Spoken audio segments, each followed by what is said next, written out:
Gold trusted gold buyers తాకట్టులో ఉన్న బంగారాన్ని విడిపించి ఈ రోజు ఉన్న మార్కెట్ ధరకే కొనబడును. మరిన్ని వివరాలకు సంప్రదించండి 77710720. ఇండియా పాకిస్తాన్ యుద్ధం నేపథ్యంలో భారతదేశానికి సంబంధించినటువంటి త్రివిధ దళాలు పెద్ద ఎత్తున ఫైట్ చేస్తున్నాయి. పాకిస్తాన్ను వ్యూహాలను తిప్పికొడుతూ యుద్ధంలో పైచేయి సాధిస్తున్న నేపథ్యం. మరోవైపు ఈ యుద్ధానికి సంబంధించినటువంటి విషయంలో ఎయిర్ ఫోర్స్ అనేది అత్యంత కీలకంగా పనిచేసింది. ఒకవైపు ఆర్మీతో పాటు నేవీ, ఎయిర్ ఫోర్స్ కూడా త్రివిధ దళాలన్నీ కూడా పెద్ద ఎత్తున యుద్ధంలో పాల్గొంటున్న నేపథ్యంలో ఎయిర్ ఫోర్స్కు సంబంధించిన విషయంలో అటు పాకిస్తాన్ బేస్ క్యాంపులను గుర్తించడం, రెండోది ఉగ్రవాదులకు సంబంధించినటువంటి వాళ్ళ స్థావరాలను గుర్తించి అక్కడ దాడులు చేస్తున్నటువంటి నేపథ్యం. ప్రస్తుతం దీనిపై మనతో మాట్లాడడానికి వింగ్ కమాండర్ సజ్జా సునీల్ గారితో మాట్లాడదాం. రిటైర్డ్ అయ్యారు, 22 సంవత్సరాల పాటు ఆయన ఎయిర్ ఫోర్స్లో పనిచేసిన అనుభవం ఉంది, ఆయనతో మాట్లాడదాం. ప్రస్తుతం యుద్ధం యొక్క పరిస్థితి ఏంటి, రాబోయే రోజులు ఏ విధంగా ఉండే అవకాశం ఉందో మాట్లాడదాం. సార్ నమస్తే.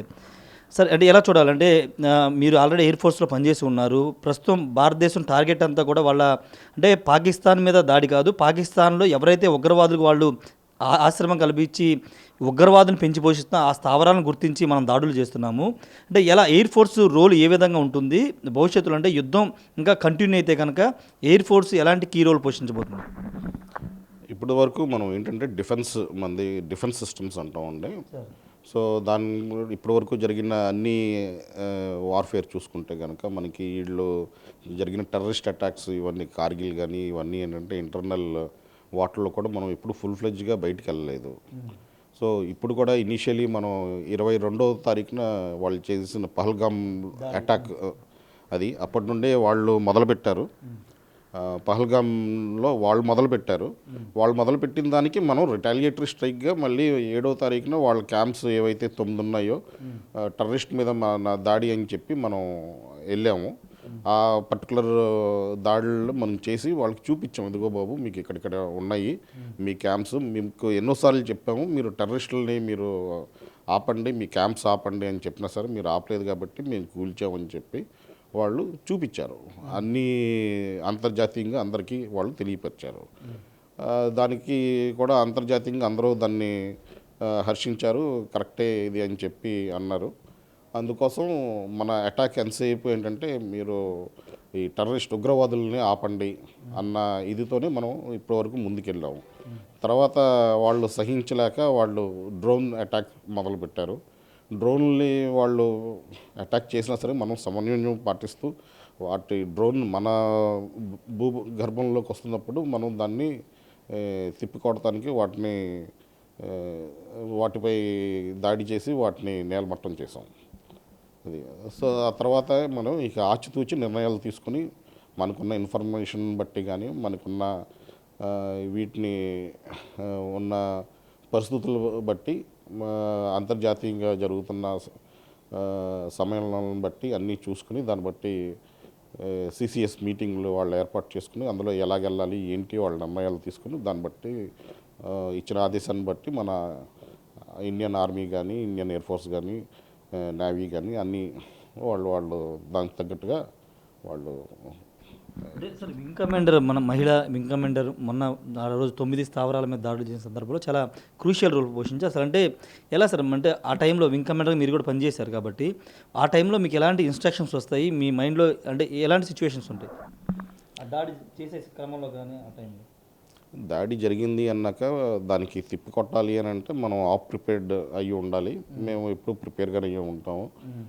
సో పలానా కొంతమందికి మీరు ఇక్కడికి వెళ్ళండి, కొంతమందికి మీరు అక్కడికి వెళ్ళండి అని ఇలాగా ఆదేశాలు వస్తుంటాయి. దానికి తగ్గట్టుగా మేము వెళ్ళి ఆ టైంలో మాకు ఆ మూమెంట్లో చెప్పిన దాన్ని బట్టి వెళ్ళి మేము ఆ పని చేసి వస్తూ ఉంటాం ఆపరేషన్స్.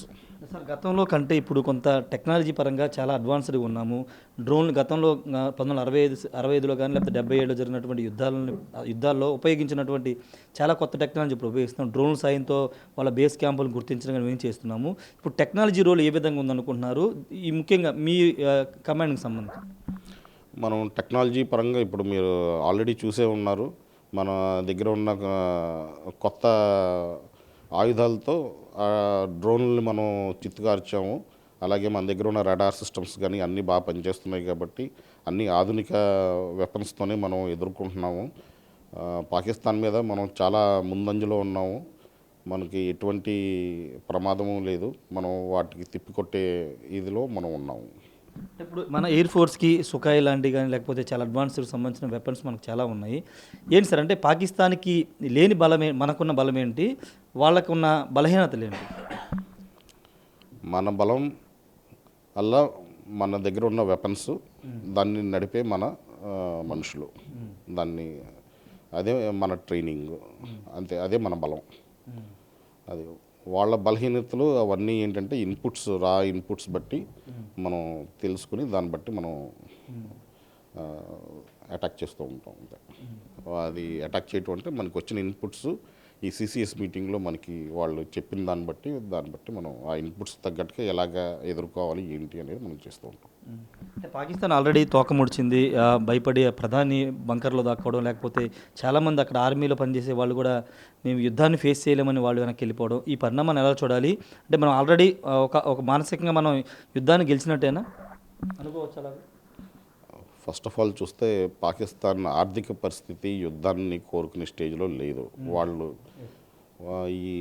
ఎప్పుడైతే మొదలుపెట్టారో, మనం ప్రతిఘటన దాడులు ఎప్పుడైతే చేసామో అప్పటికే సెన్సెక్స్లు అవన్నీ పడిపోయి వాళ్ళు ఐఎంఎఫ్ని మిగిలిన రుణం ఇవ్వండి అని వేడుకోవటానికి వెళ్తున్నారు. అలాంటి పరిస్థితుల్లో ఇప్పుడు వాళ్ళ యొక్క ద్రవ్యోల్బణం అవన్నీ పెరిగిపోయి అక్కడ తినటానికే ఇది లేకుండా అటువైపు వాళ్ళు ఆలోచించకుండా ఇప్పుడు ఒకటే పంతం మీద నేను ఇదే చేస్తాను అన్నట్టు పిచ్చోళ్ళగా ప్రవర్తిస్తుంటే వాళ్ళ ఆర్మీ జనరల్స్ వాళ్ళు కూడా అయ్యా మన దగ్గర ఇంకా అన్నీ అయిపోయినాయి, సరుకు ఇది, మన పరిస్థితి ఇది అని చెప్పి ఆయనకి చెప్పడం, వివరించడం జరిగి వాళ్ళు ఇక మనం చిత్తయిపోయాము అని చెప్పి వాళ్ళు చెప్తున్నారు.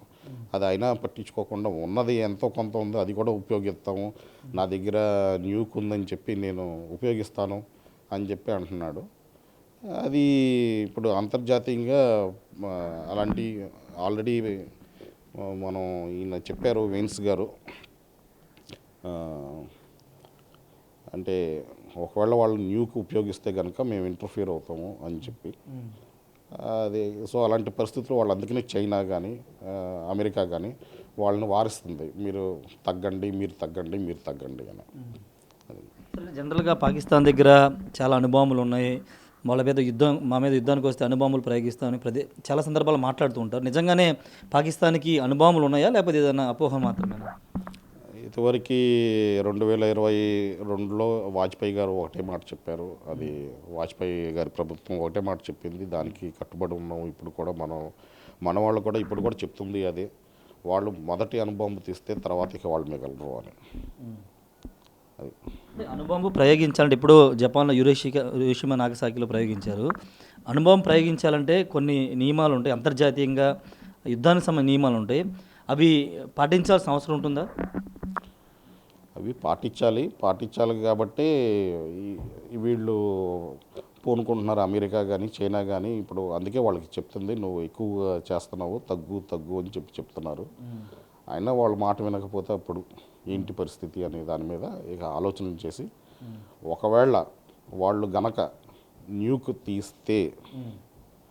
తీస్తే అదే ఇక పాకిస్తాన్కి చివరి రోజు అయిపోతుంది. ఫైనల్గా ఇప్పుడు జరుగుతున్న ఈ సర్కమ్స్టెన్స్, ఈ పరిణామాలను బట్టి మీరు ఏమి అనలైజ్ చేస్తారంటే ఎలా ఉండబోతుందంటే యుద్ధం పూర్తి స్థాయిలో జరిగే అవకాశం ఉంటుంది అనుకుంటున్నారా, ఏం జరగబోతుంది అనుకుంటున్నారు? అది వాళ్ళు ఇంకా ఇప్పుడు మనం గత 3 రోజులు చూస్తుంటే రాత్రులు వాళ్ళు చేసే పరిణామాలు, ముందు డ్రోన్లు పంపించారు, ఇప్పుడు సర్ఫేస్ మిసైల్స్ని ఇలాంటి వాటిని పంపించారు, ఇంకా అలాగే కవ్వింపు చర్యలు చేస్తున్నారు. ఇక దాన్ని బట్టి ఇక మన బేసుల మీద కూడా అటాక్లు ఇంకా ఆగకుండా ఇంకా ముమ్మరంగా చేస్తుంటే ఇక తప్పదు, ఇక మనం ముందుకెళ్ళాలి. ఆ పరిస్థితి తీసుకొస్తే ఇక ముందుకెళ్తాం. అదంతా మన దేశ ప్రధాని గారు ఆయన తీసుకున్న నిర్ణయాన్ని బట్టి ఉంటుంది. మీరు గతంలో చూసే ఉంటారు ప్రధాని, ఇప్పుడు మోడీ కానీ లేకపోతే రక్షణ శాఖ మంత్రి రాజ్నాథ్ సింగ్ కానీ హోంమంత్రి అమిత్ షా కానీ తీసుకున్న నిర్ణయాలు కూడా చాలా కీలకంగా ఉంటున్నాయి. ఎలా చూస్తారు? వాళ్ళు సరైన సమయంలో సరైన నిర్ణయాలు తీసుకుంటున్నారు అనుకుంటున్నారు? తీసుకున్నారు కాబట్టి మనం అన్ని విధాలుగా ముందుకెళ్తున్నాం. జనరల్గా కొంత వెనకడు వేయడం లేకపోతే వెనక్కి తగ్గుదాం అనుకుంటారు, కానీ ఇప్పుడు అలాంటి పరిస్థితి ఉంది అసలు? వెనక్కి తగ్గే అవకాశం ఇప్పుడు దాకా వెనక్కి తగ్గినట్టు ఎక్కడా కనిపించలేదు. అది ఒకవేళ ఒక అడుగు వెనక్కి వేసింది అంటే సింహం ఎందుకు వేస్తుంది అనేది ఇక ఆలోచించాలి, ఎదటోడు భయపడాలి. ఈసారి పాక్ పని పట్టబోతున్నారు అయితే. పట్టాము, ఆల్రెడీ పట్టాము. అది వాళ్ళకి అంటే ఇంటర్నేషనల్ వైడ్గా వాళ్ళకి ఇప్పుడు ఎవరు సపోర్ట్ ఇవ్వట్లేదు. టర్కిష్ వాళ్ళు కూడా మన ఇందాడు న్యూస్లోనే చూసాము, 20 మంది ఆఫీసర్లు వెనక్కి వెళ్ళిపోయారని చెప్పి.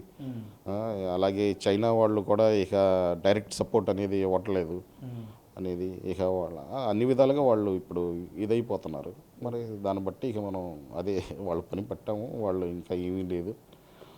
ఇంకేమన్నా వాళ్ళకి బుద్ధి ఉంటే కనుక వాళ్ళ ప్రజల గురించి వాళ్ళు ఇప్పటికైనా సరే ఆలోచించుకుంటే మంచిదని నా అభిప్రాయం. సార్ ఫైనల్ ఒక క్వశ్చన్, లాస్ట్ క్వశ్చన్. రక్షణ రంగం అనేది ఏ దేశానికైనా చాలా కీలకం. దానికి నిధులు కేటాయింపు కూడా జరగాల్సి ఉంటుంది. గతంలో అంటే పొలిటికల్ క్వశ్చన్ కాదు, పొలిటికల్గా విమర్శలు చేస్తుంటే రక్షణ రంగానికి గతంలో పెద్ద ఖర్చు పెట్టలేదు, ఇప్పుడు బాగా ఖర్చు పెట్టి ఇప్పుడు రక్షణ రంగాన్ని చాలా బలపరిచాం. అందుకే ఈరోజు పాకిస్తాన్ చిన్న దాడి చేసినా అటాక్ చేయగలుగుతున్నామని చెప్తున్నారు. రక్షణ రంగం గురించి ఏం చెప్తున్నారు?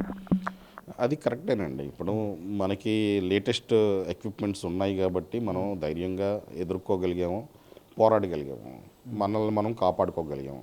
అదే పురాతనవి ఉన్నాయి అనుకోండి, అప్పుడు ఈ టెక్నాలజీ పురాతన టెక్నాలజీ ఉంటే కనుక మరి పరిస్థితి వేరేలా ఉండేదాము. అది అందుకని ఎప్పటికైనా సరే రక్షణ దాంట్లో ఏంటంటే ఖర్చు అనేది చూడరు. రక్షణ దానికి ఏంటంటే వాటికి ఏమి కావాలి, ఆధునిక ఎక్విప్మెంట్స్ ఏమున్నాయి, ఎటువంటి మిసైల్స్ కావాలి, ఎటువంటి ఎయిర్క్రాఫ్ట్లు కావాలి, ఏంటి అని ఎప్పటికప్పుడు అవగాహన చూసుకుంటూ, అలాగే రడార్లు కానీ ఇలాంటివన్నీ వాళ్ళు దాని మీద ఖర్చు పెట్టాలి. Thank you sir. ఖచ్చితంగా అణుబాంబు తీయాలని ఆలోచన వస్తే పాకిస్తాన్కి అదే ఆఖరి రోజు అవుతుందని వింగ్ కమాండర్ సజ్జా సునీల్ చెప్తున్నారు. ఆయన అనుభవంతో కొన్ని కీలకమైనటువంటి పాయింట్లు కూడా చెప్పారు. రక్షణ రంగానికి ఖచ్చితంగా వెనకాడకోకుండా డబ్బులు ఖర్చు అయిపోతుందని ఆలోచించుకొని రక్షణ రంగ నిధులు అనేవి ఖర్చు పెట్టాలి. ఖర్చు పెడితే నా దేశ భద్రత అనేది చాలా జాగ్రత్తగా ఉంటుందని చెప్తున్నారు. వాటితో పాటు ఇప్పుడు అంటే గతంలో జరిగినటువంటి యుద్ధాలకు సంబంధించి కానీ ఇప్పుడున్న యుద్ధ సిచ్యువేషన్లో భారత్ చాలా ముందంజలో ఉంది. ఎక్కడ వెనకడుగు వేసే అవకాశం కూడా లేదు. రెండోది అటు ప్రధాని, ఇటు రాజ్నాథ్ సింగ్, హోంమంత్రి అమిత్ షా కూడా చాలా కీలక సమయంలో కీలక నిర్ణయాలు తీసుకున్నారు. అలా నిర్ణయాలు తీసుకోవడం కూడా చాలా ఇంపార్టెంట్. యుద్ధ సమయంలో ఆచితూచి వ్యవహరించాల్సి ఉంటుంది. వ్యూహాలకు సంబంధించి అంటే పాకిస్తాన్ ప్రత్యర్థుల వ్యూహాలను పసిగట్టి వ్యూహాలను తిప్పికొడుతూ ముందుకు వెళ్లాల్సిన అవసరం ఉందని వింగ్ కమాండర్ సజ్జా సునీల్ కుమార్ చెప్తున్నారు. Camera person Srinivas, Rajesh RTV, Vijayawada నుండి. ఇండియా పాకిస్తాన్ ఉద్రిక్తతలపై లేటెస్ట్ అప్డేట్స్ కోసం డౌన్లోడ్ చేసుకోండి RTV లైవ్ యాప్.